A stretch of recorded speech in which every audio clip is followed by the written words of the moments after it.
What's up everybody, welcome to today's video where we will take a look at an AIO that was presented at Computex and Gamescom last year, but today we have it here in review and we're going to check it out. This is actually the first AIO that has quad LCDs all around. Well, basically it could be 5 LCDs, but then again you're not seeing anything here at the bottom part, right? Because, well, the GPU, and it's kind of awkward to look at the bottom part.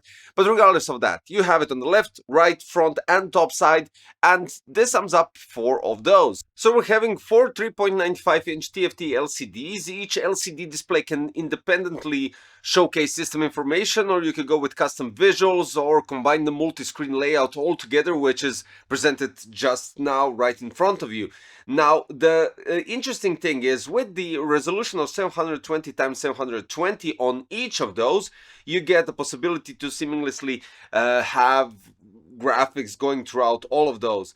The water block features a built-in VRM fan, which can speed up to 3500 RPMs, which ensures heat dissipation of the surrounding VRM modules, which is great. Now, when we go further with the AIO, we have SWAFAN EX 120 fans, which are MagForce 2.0 quick connection design, and they have swappable fan blades for reverse. In this scenario, we have this type of chassis, which is the side intake, and then if you decide to place it on top, you have the regular blades, which is just simply click on and off with different blades. Now, when we move forward with the connection type, the fans are magnetically connected with that regular SWAFAN X connection, and then you just need to connect PWM and addressable RGB to your motherboard. Regarding the pump block head, you do have to connect the LCD screens separately, so you do have to have SATA for power and that micro USB that needs to be extended towards the controller that you get with SWAFAN X fans.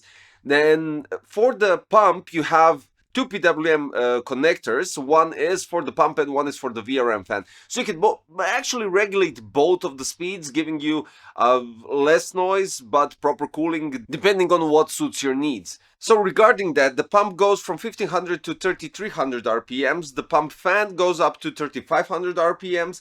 Then we have water block made out of copper. We have fans 120, 120, 25 with the speed from 500 to 2000 RPMs. And the airflow with the standard fan blade is 57.11 CFM, while the reverse is 56.26. This is all for one single fan. The static pressure is 2.39 for the regular, and for the reverse fan blade is 2.02 millimeters H2O. Then we have standard fan blade noise is 30.6 decibels, and reverse fan blades are 32.5. The length for the tubes is 460, and the radiator dimensions 396, 120, 27. It supports basically from FM1 to AM5, and for the Intel sockets from 1150 up to 2066 or 1851. So, of course, depending on the reverse or regular fan blades, it will also depend on the thermals, and it will also depend on the performance. So in this scenario, since I used reverse blades, we're going to get a bit of a different, let's put it this way, a different results, and a bit lower with a bit higher temperature, but nothing drastic. It's not going to impact it that much because we already had this type of chassis in this configuration with this airflow. So we have 3 as an intake in the bottom, 3 as an intake on the side, and 2 120 as an exhaust. So we're gonna go first with the benchmarks, and then I'm gonna jump into their software regarding the LCD screen and the MINECUBE 360 Ultra, just to give you a bit of a heads up and more what you can expect in that software. So AIDA 64 Extreme Edition. CPU AMD Ryzen 9 7900 X3D goes up to 81 degrees with a clock speed at 4725 MHz, which is solid since we're talking about reverse fan blades. I think that would go higher with the clock speed and lower with the thermals, but not drastic. I think the thermals would be 80 and the clock speed would eventually be 4750.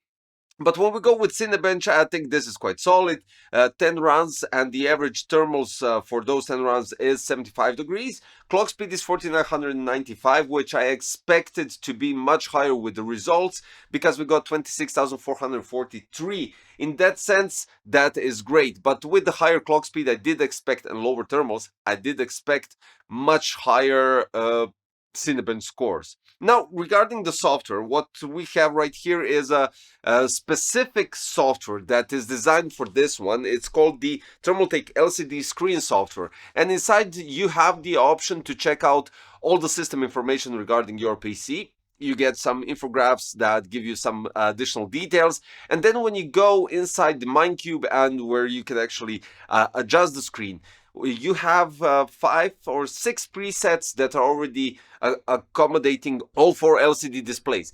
But then again, you have the option to swap the screens depending on the graph that you're using. So you can swap the top to the bottom, top to the left, right. It really doesn't matter. You can really combine literally everything.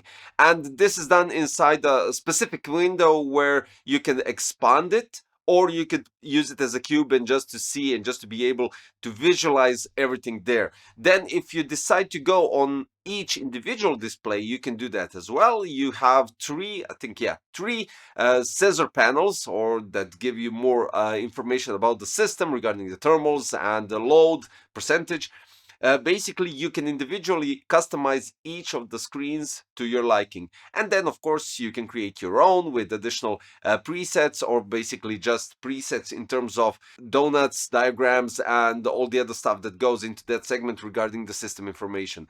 So in terms of that, the software is much better than your regular Thermaltake software, but still it does need a bit of a tweaking, because the screens tend to sometimes, not always, sometimes tend to get mixed up. So you do have to fix them. When you fix them and you don't change anything, you shut down your PC, you turn it on, immediately when it boots, it goes into that regular settings that you placed last time. But if you desire to change something, then you'll need, most likely, not always, but sometimes you'll need to adjust the screens to the perfect alignment just to have them there. So it's quite interesting. It is something more designed for a PC that is being flat on the table, so you can actually see all the screens.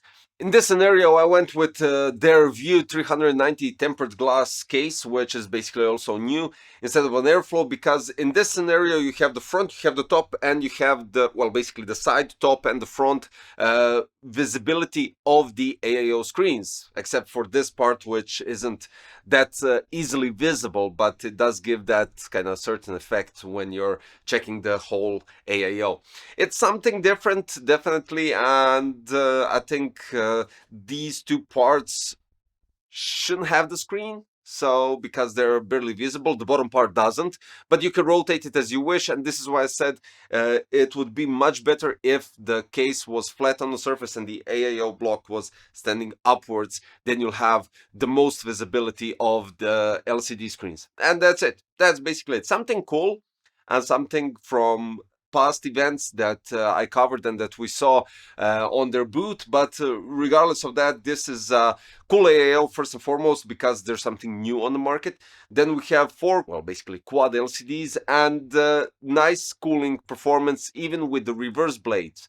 So they thought of everything, because if you desire to go in this type of case, because of obvious reasons, you can just swap the fan blades, and that will give you proper directional airflow through that radiator. And yeah, that's it. That's all that I can say. This was Thermaltakes MINECUBE 360 Ultra Addressable RGB AIO. You can check out the links in the description. And just because I'm having the View 390 tempered glass, you can check that case as well. Maybe combine it in this scenario, which will give you a proper visibility of the AIO screens. Thanks for watching, and of course, if you're new to the channel, don't forget to subscribe, hit the like button, click the notification bell. I'll see you shortly in a new one. Thanks. Bye bye.